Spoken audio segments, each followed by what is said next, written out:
Now, I'm delighted to be joined by my fellow GB News presenter and Daily Mail columnist, Andrew Pearce, in the studio to discuss this. I'm loving this photo on here. Let's give the... if you're listening to this on GB News Radio, then I'm holding up the book now, Finding Margaret. And this is a remarkably touching story, I must say, Andrew, about, as you say here, solving the mystery of your birth mother. Yeah. So let's just, for people completely unfamiliar with this story, let's go back to the beginning. Because this was news to me, by the way. I mean, we've known each other a long time. And I didn't know you were adopted. And I never really talked... Well, I didn't talk about it. Probably I never wrote about it before. But in short form, I was put in an orphanage in Cheltenham, Nazareth House, run by nuns. There's a story. Interesting. 2.5 years, my birth by a Catholic woman. She was a nurse who lived in Birmingham. She used to visit me, so she was hoping that at some point she would be able to give little Patrick, as I was then, Patrick James Connolly, good Catholic name, home. But that never happened. I was then put up for adoption when I was 2.5, and I was adopted when I was 3 by a fantastic couple, Betty and George in Swindon. And I had a brilliant upbringing. But as I got closer to 50, I thought, I have to find her. Curiosity, why do I look like this? Why do I behave like this? Yes. And also, I thought if she's still with us, the birth mother, she needs to know I'm OK. Remarkable adventure. It's almost like a thriller, finding her and all the twists and turns. I'm glad I did. It's not like Davina McCall, happy endings, I'm afraid. But what's been extraordinary about this book, Camilla, I have got so many letters. They are heartfelt from men, women, young people who were either given up by a mother or try to find a mother or a father.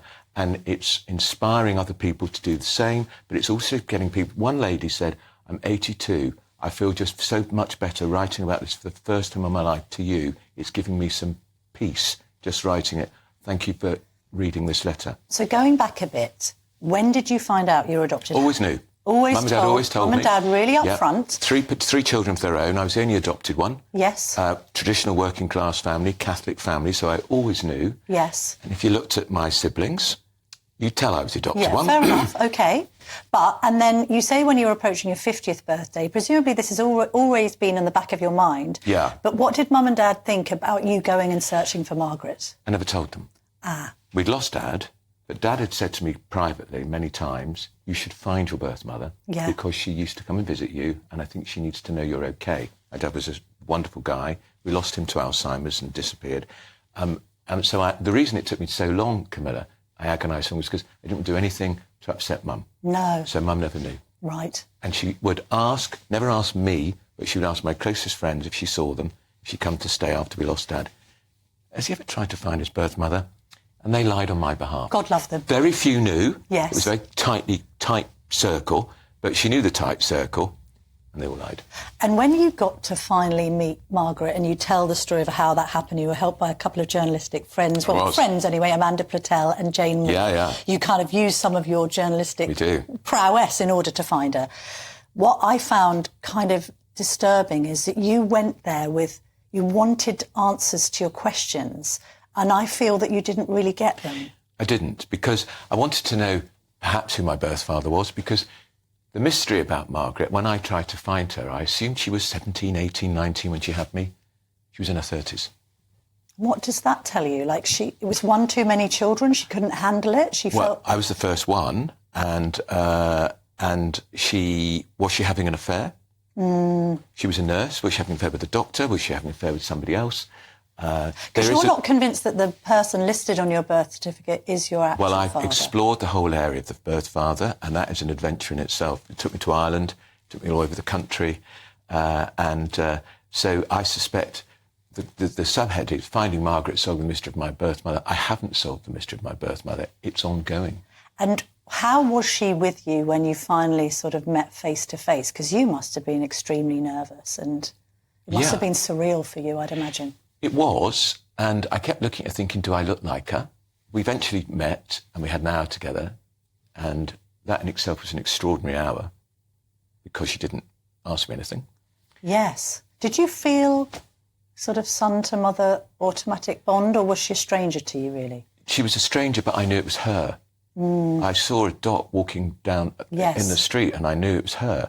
So you can't ever break that link, Camilla. But is blood thicker than water? Well, I think my book shows it isn't. Yes. So it was very moving, very frustrating. And were you agitating to try and give more? I mean, did she know that you were a prominent journalist on the telly? No. Why didn't she ask you questions about yourself? Do you have an answer to that? Well, people say, because it was the 1960s when she had me, and these were difficult times for a Catholic Irish single woman to have a baby. The Catholic Church is very important in her life. It is in my life too. Yes. I'm a good God-fearing Catholic. Yeah, I'm more lapsed than you. You're I know. Catholic. I go when I can. But there was a lot of guilt for her, and she and I think she felt she was being punished. Well, she told me she was being punished. But then you're trying to kind of like connect all the dots about your own family history, and I wondered if you were then. You haven't regretted this process? It was the most important thing, and I wish I'd done it before. And I'd say to people who are watching, as I'm writing to every single person who's written to me, because they wrote to me the most beautiful letters. Yeah. Do it, because it's never too late. I was nearly 50, so Margaret was at 80-odd when I met her. If I'd done it 20 years earlier, she'd have been 60. I still don't think the answers have been any different. No. But you are entitled to know, and you've just got to marry that guilt you have over your real mum, because the real mum was Betty, who adopted me. I was never looking for a second mum, Camilla. No, that's right. And also, isn't the overall kind of the actual discovery of all this, it's called Finding Margaret, but wasn't the discovery really how much you loved your adopted parents and what a huge, actually this idea that they were the ones who had the huge impact on your life, and sometimes that's just how life turns out. Exactly. And as if I knew how much I loved them, but if I needed any positive affirmation, this book did it. It was a cathartic process, finding her, then exploring the story, not getting all the answers, but getting some answers. But if I ever had any doubt about my mum and dad, they were the best ever. Traditional East End working class Catholics on a Swindon council estate. They didn't have much money, didn't have any money. Why did they adopt you? Did they? Because you said they had their own children. They've got 3 kids. They wanted a 4th kid, child, and they wanted a little boy, and they knew of this orphanage with quite a few children in there. And actually, not many people wanted a tongue-tied toddler. Were you a tongue-tied toddler? Who would have thought that Andrew Pearce would be tongue-tied at any point in his life? I know, made up for lost time. And how do your siblings feel about what you've done? Because obviously Margaret went on after having you to have 3 more children, was it? 4 more children. So you've got these half-siblings.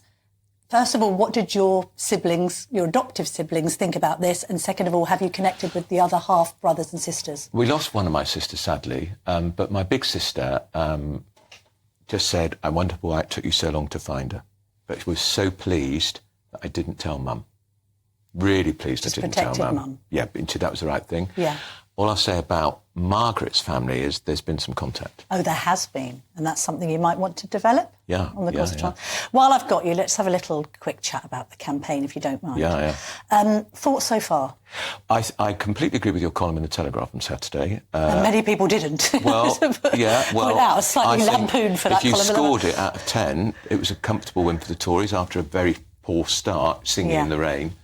And I think Labour had a very bad campaign. I'm sceptical about the polls, and I think the Tories have got to keep coming out with these ideas. And I think Labour may be making the mistake Theresa May made back in 2017. Just think you can sleepwalk into victory. Yeah. She started with a 22, 23-point lead. She kept repeating that same old mantra, strong and stable. Yeah. Nothing has changed. Nothing has changed. And she went down to a 4.3-point lead. Another week she'd have lost. And I think there's a possibility. I don't get this disparity between, a poll lead for one polling company of 27 points and then for another of 12. I know. Although apparently this is all about the factoring in of the don't knows. There's a lot of don't knows. Let's be honest, the don't knows and the disgruntled are going to decide this election. Yeah, there's a lot of don't knows. And if they think there's going to be a lot of the don't knows are ex-Tory voters. If they think there's going to be a Labour landslide, I think they'll go back to the Tories. Won't be too scared. I'm talking about all this with Maguire.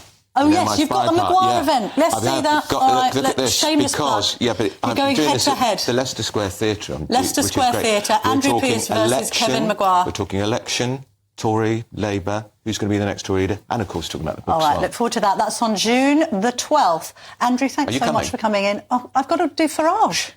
You have. You could beam it live. I'll be in here, I'm afraid.